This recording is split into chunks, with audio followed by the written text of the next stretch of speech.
Well, everybody, we're looking today at Luke chapter 14, verses 1 to 14, and I'll read that for us now. One Sabbath, when Jesus went to eat in the house of a prominent Pharisee, he was being carefully watched. There in front of him was a man suffering from dropsy. Jesus asked the Pharisees and experts in the law, "Is it lawful to heal on the Sabbath or not?" But they remained silent. So taking hold of the man, he healed him and sent him away. Then he asked them, "If one of you has a son or an ox that falls into a well on the Sabbath day, will you not immediately pull him out?" And they had nothing to say. When he noticed how the guests picked the places of honour at the table, he told them this parable. When someone invites you to a wedding feast, do not take the place of honour, for a person more distinguished than you may have been invited. If so, the host who invited both of you will come and say to you, "Give this man your seat." Then, humiliated, you will have to take the least important place. But when you are invited, take the lowest place, so that when your host comes, he will say to you, "Friend, move up to a better place." Then you will be honoured in the presence of all your fellow guests. For everyone who exalts himself will be humbled, and he who humbles himself will be exalted. Then Jesus said to his host, "When you give a luncheon or dinner, do not invite your friends, your brothers or relatives or your rich neighbours. If you do, they may invite you back, and so will you be repaid. But when you give a banquet, invite the poor, the crippled, the lame, the blind, and you will be blessed. Although they cannot repay you, you will be repaid at the resurrection of the righteous."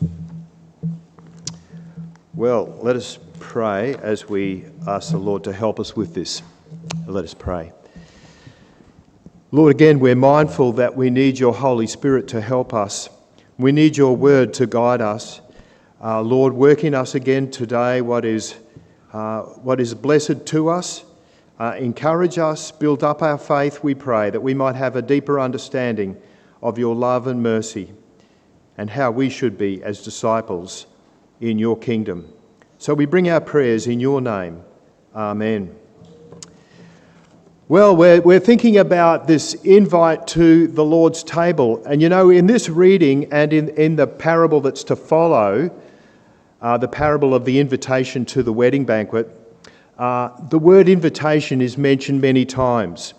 It's not as prominent in our English translations, but in the original language, the word invitation is just coming up all the time.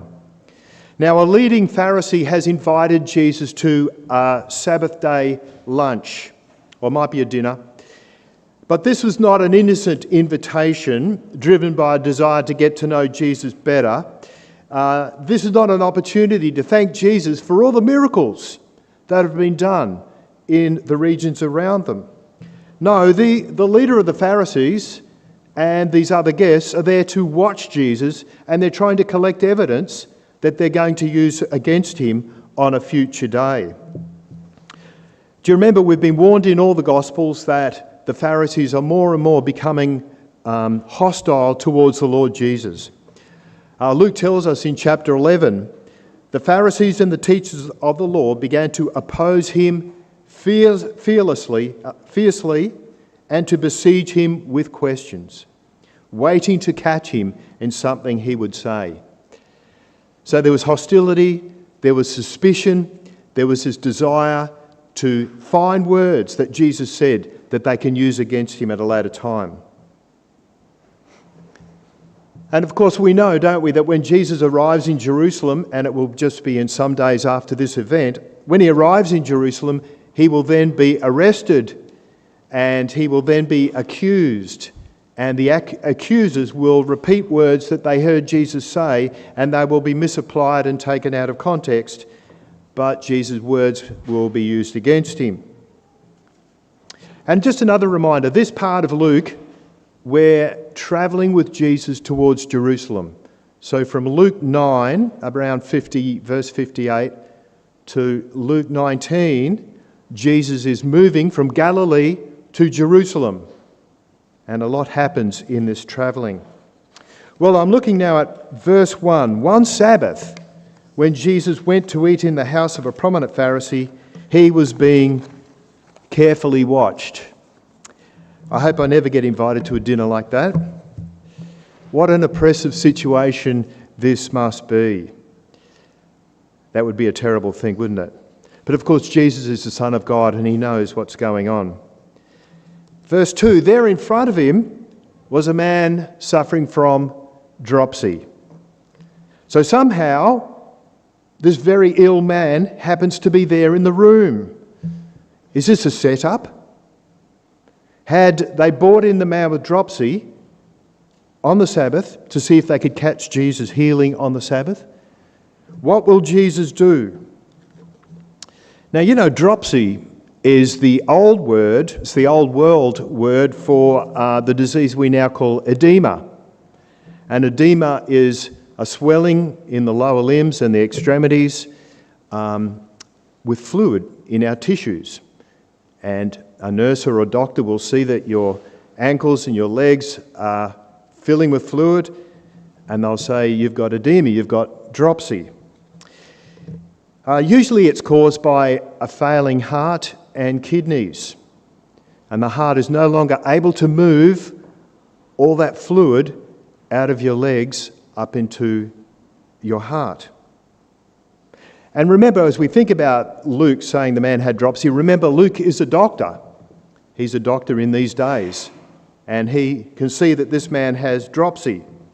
So you think about that, the man with dropsy is full of fluid. His heart's no longer strong enough to move the fluids up from his legs. So his heart's not getting enough blood to run properly. So then his kidneys are not getting enough blood either. And that means the heart and the kidneys are then signalling, we need more water. We're too dry. We don't have enough blood. We need more water. So the thirst mechanism of our bodies is signalled, and we're thirsty here and full of water here. What a terrible condition this is. We know how to deal with it today, and sometimes it's signs that our end is fast approaching.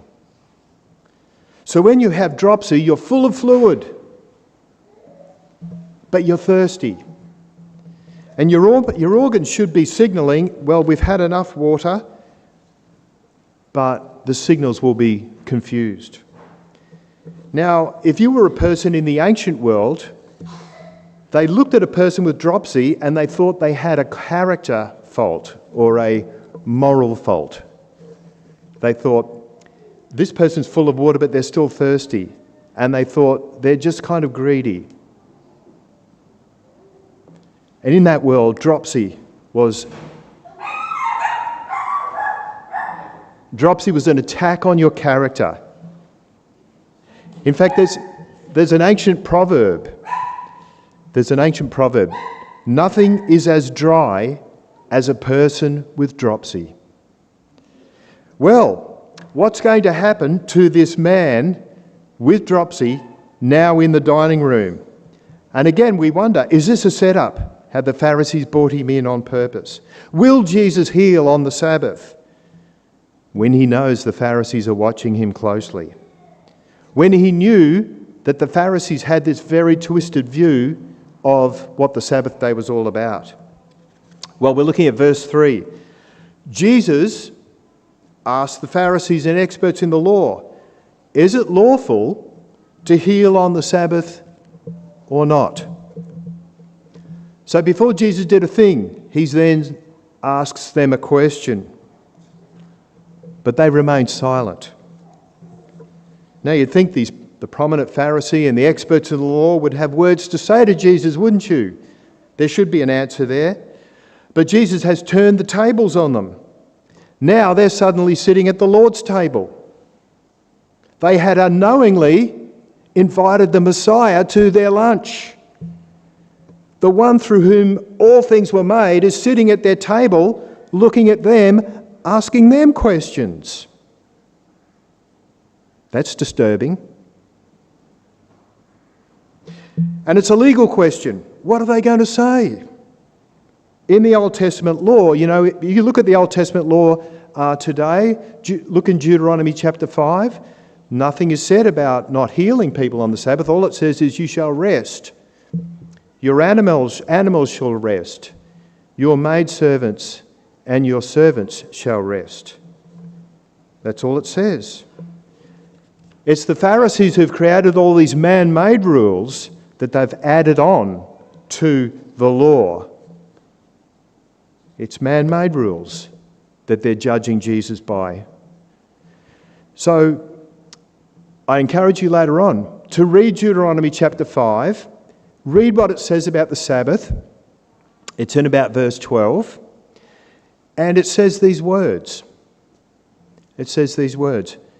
And this is the context of the rest day in Deuteronomy 5. Remember that you were slaves in Egypt, and the Lord your God brought you out of there with a mighty hand and an outstretched arm. So the Lord is saying, rest on the seventh day because I redeemed you from slavery. Stop working and rest on this day to remember I rescued you from your hard labour in the hot sun of Egypt. Rest.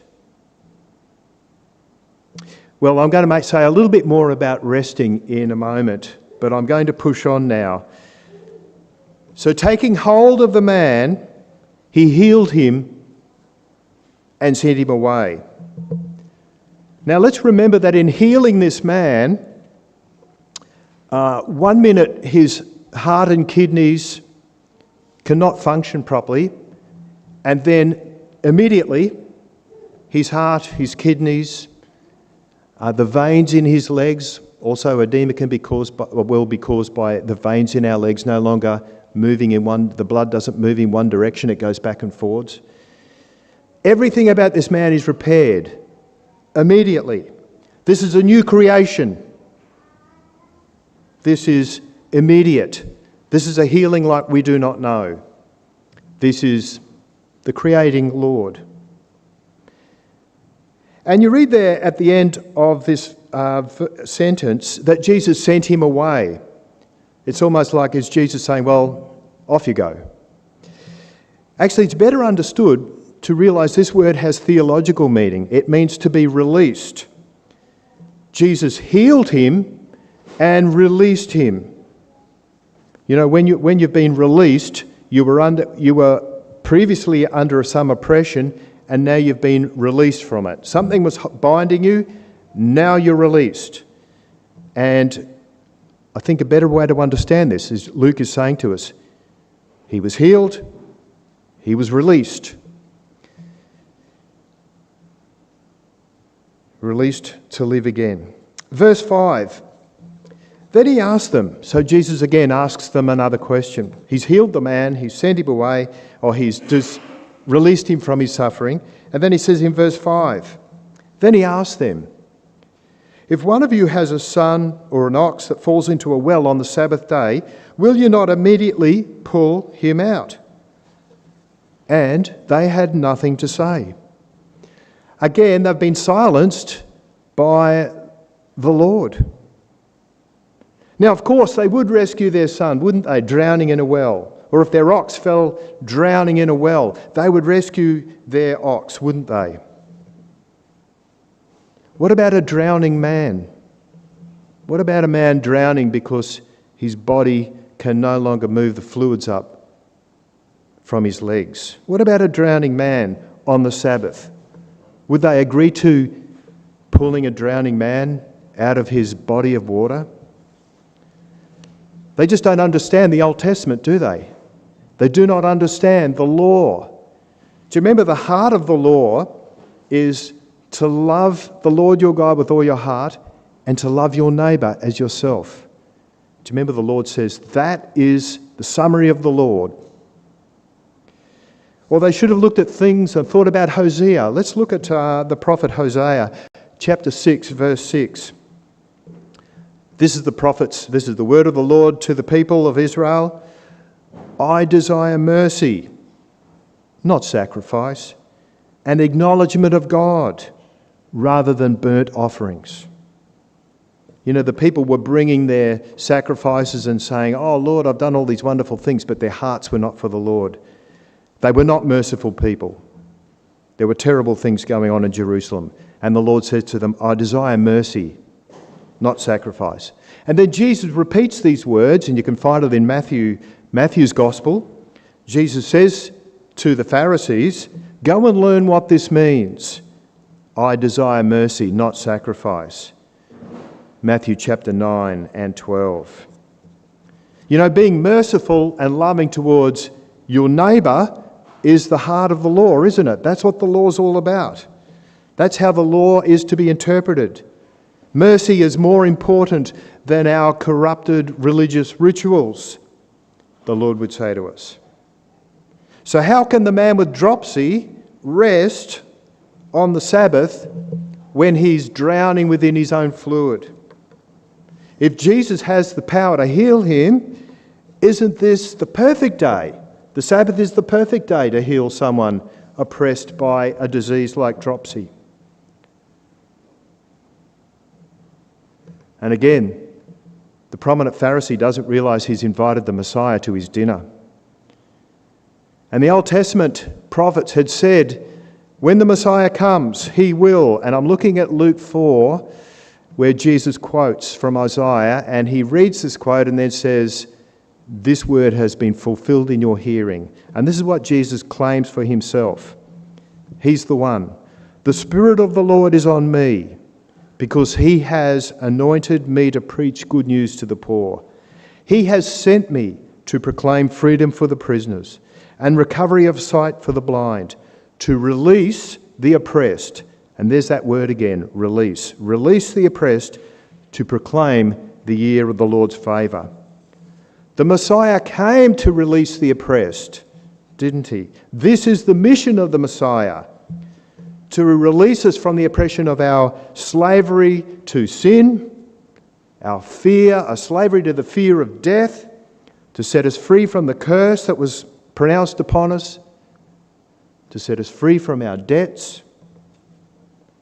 That's why the Lord came, to do what needed to be done that we might be set free. To set us free from man-made religion. You look at the Taliban in Afghanistan and we scratch our heads and think, how did they get to that kind of religion? Or you think about karma. A lot of people rave about the Dalai Lama, but if you went up to the Dalai Lama and said, Mr. Lama, I've got cancer. Can you explain why I got cancer? He will tell you it's something you've done in your past.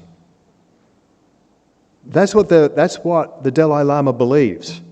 It's not a nice message, it's a very unfriendly message. But he looks so friendly, doesn't he? And the world is fooled. Karma's a terrible teaching. Terrible. Jesus came to set us free from man-made religion. Man-made religion is a bully and it's oppressive. I'm just going to quote now from another Buddhist website. This is a great Buddhist teacher. We create our own heaven. We create our own hell. We are the architects of our own fate. Now that's great if you're a perfect person and you've got wonderful control of every part of your life. But what if you are addicted to this and that? What if you tend to do the wrong thing here and there? Who can pay for those crimes? Only Jesus. Well, let us go on. Luke wants us to note the irony here that they've invited Jesus to this feast so that they can accuse him at a later time, and instead they find themselves being watched by Jesus. So now we're thinking about when someone invites you to a wedding feast, and let us remember, friends, we've all been invited to a wedding feast, haven't we? We're all invited to the wedding feast of the Lamb in heaven. Well, Jesus tells them this parable. Verse 7. When he noticed, see, Jesus is watching them now, when he noticed how the guests picked the places of honour at the table, he told them this parable. When someone invites you to a wedding feast, do not take the place of honour, for a person more distinguished than you may have been invited. And then verse 9. If so, the host who invited both of you will come and say to you, give this man your seat. Then, humiliated, you will have to take the least important place. Now, you know, there's a proverb that speaks of this beautifully, and in fact, you would think Jesus' parable here explains Proverb chapter 25. But if we have a look at Proverb 25:6, do not exalt yourself in the king's presence, and do not claim a place among his great men. It is better for him to say to you, come up here, than for him to humiliate you before a nobleman. And I know my cut and paste didn't get that right, did I? That should say, before a nobleman. So Jesus has given us a perfect commentary on Proverbs 25 verse 6. Don't exalt yourself, don't promote yourself, go to the lowest place. You don't want to be dishonoured in front of everybody. Far better to take the lower place and then to be honoured in front of everyone. Verse 10. But when you are invited, take the lowest place, so that when your host comes, he will say to you, friend, move up to a better place. Then you will be honoured in the presence of all your fellow guests. Verse 11. For everyone who exalts himself will be humbled, and he who humbles himself will be exalted.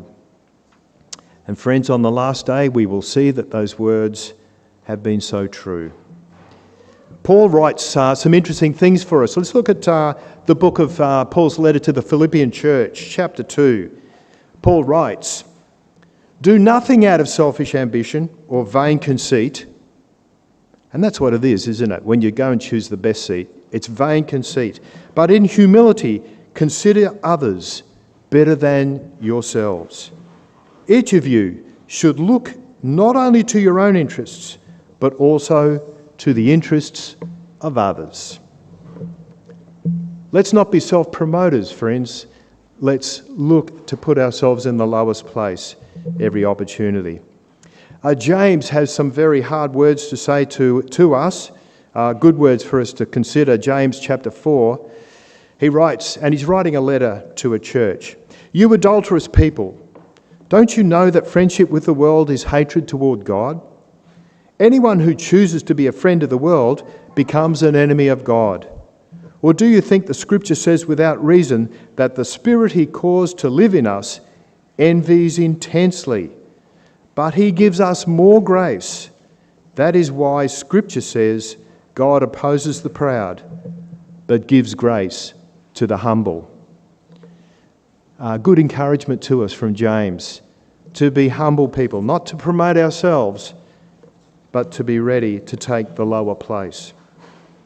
And then Jesus goes on and teaches more about luncheons and dinners and invitations. And now he writes about when you invite, when you give a luncheon or a dinner. Now, you know, the rich and the powerful people, they would invite the other rich and powerful people in the local district to these formal dinners. And this was a way to publicise the fact that you're important and you're reinforcing the social hierarchy of the district.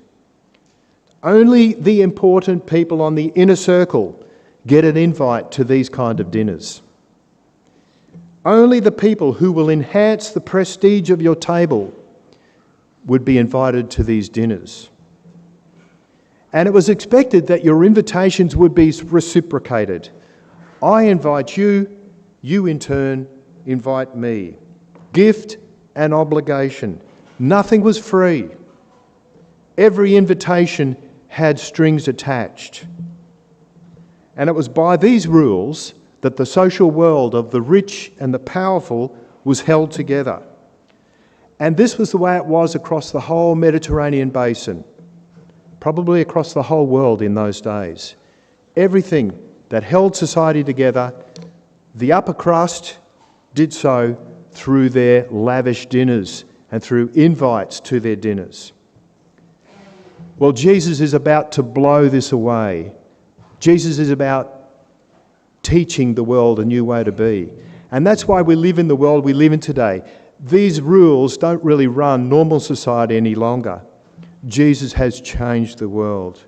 Verse 12, then Jesus said to his host, when you give a luncheon or dinner, do not invite your friends, your brothers or relatives, or your rich neighbours. If you do, they may invite you back, so you will be repaid. Then verse 13, but when you give a banquet, invite the poor, the crippled, the lame, the blind, and you will be blessed. Although they cannot repay you, you will be repaid at the resurrection of the righteous. Now we know Jesus was not forbidding us to invite our relatives to a lunch or a dinner. That's not the purpose. But he's saying to these wealthy elites who have established themselves at the top of society through their dinners, he's saying to them, why don't you start thinking about the poor? Why don't you start thinking about the blind in your community? And in this way, he has changed our world. You know, an ancient Greek would have thought, this is madness. This man's mad. Why would I ever invite a poor person to my dinner? But Jesus has changed the world, hasn't he? Over these 2,000 years,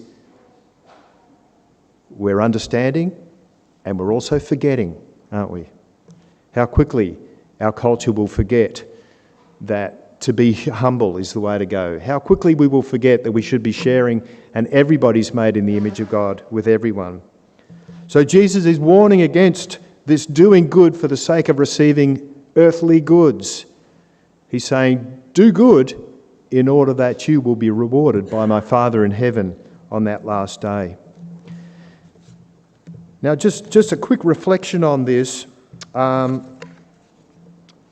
And we'll be reminded that it's in the Old Testament as much as it's in the New.